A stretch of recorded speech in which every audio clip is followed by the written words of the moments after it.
This woman has to break up tons of coal with a hammer every day. The coal comes from India and has a high sulfur content and is used for firing bricks, at least 3 tons a day. There are more than 4,000 traditional brickworks like this one in Bangladesh. Together they emit 3 million tons of CO2 annually. That amounts to half of the country's entire greenhouse gas output.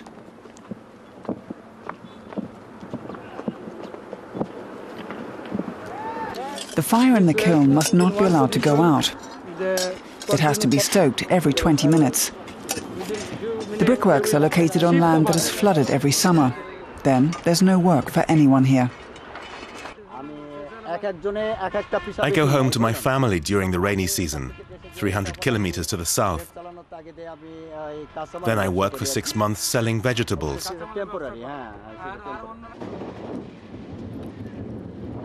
About a third of Bangladesh is flooded every year during the monsoons. The country is one of the world's poorest. 38% of the population lives below the poverty line.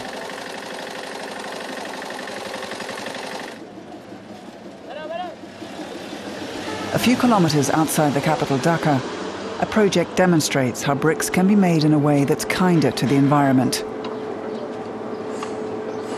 At this modern brickworks, 70% of the coal is mixed into the clay before firing, and herein lies the trick. The coal burns so much better that only half as much is needed, and that saves 2,900 tons of carbon dioxide a year. Saddam Hossain has been working at the brickworks for 3 years. He operates the mixer. The machines were imported from China. The working conditions are good, even if I only make minimum wage. 10,000 raw bricks are molded here each hour.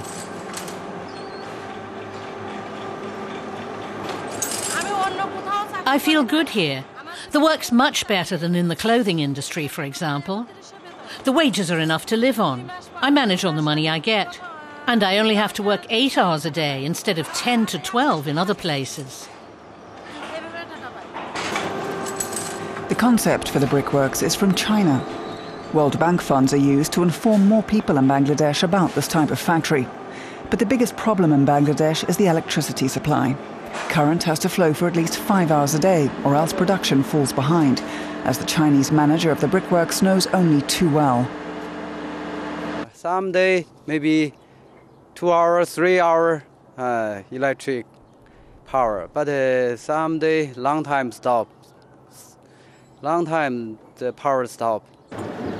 The raw bricks are placed in the kiln in layers and then fired. The bricks then bake from the inside, because most of the coal is in the brick itself. The entire plant costs a total of 750,000 euros. There are only 10 modern brickworks like this in operation in Bangladesh, says the project's marketing manager. So far, only a few brickyard operators have chosen to go down the climate-friendly route.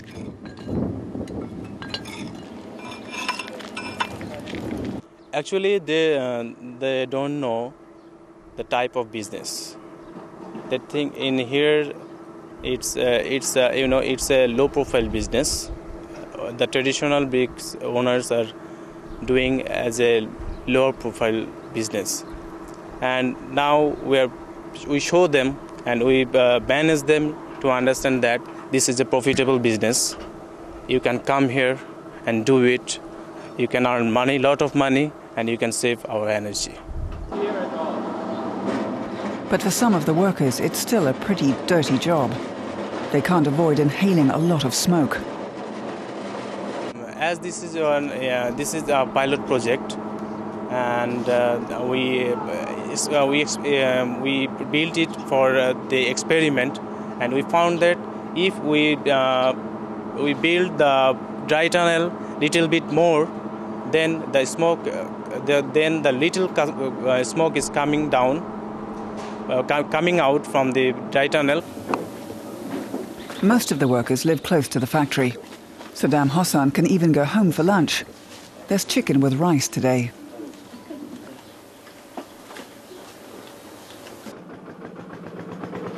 There are also energy-saving ways of processing rice. 40 million tons of rice are harvested in Bangladesh each year, making it the world's fourth largest rice-producing country.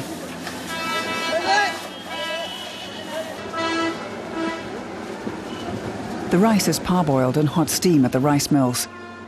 Rice husk is the main fuel used in the parboiling process. But here, the husk is blown into the furnace by an electric motor. That's one of the reasons why this oven uses only half as much fuel as a regular one. It's been developed by engineers at the GTZ Technical Cooperation Agency using German development aid. Here is complete burning taking place, so more heat is being released.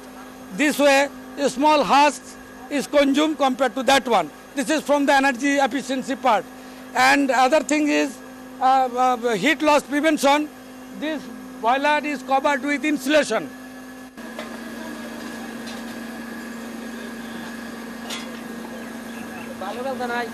The green boiler costs 400,000 Bangladeshi taka, or 4,200 euros. This boiler's been running for 2 years. The acquisition costs were recouped after just 6 months. Another bonus for this rice mill owner, he can sell the unused rice husk to other farmers in the vicinity. They use the husk to cover the floor of their chicken coops or for cooking.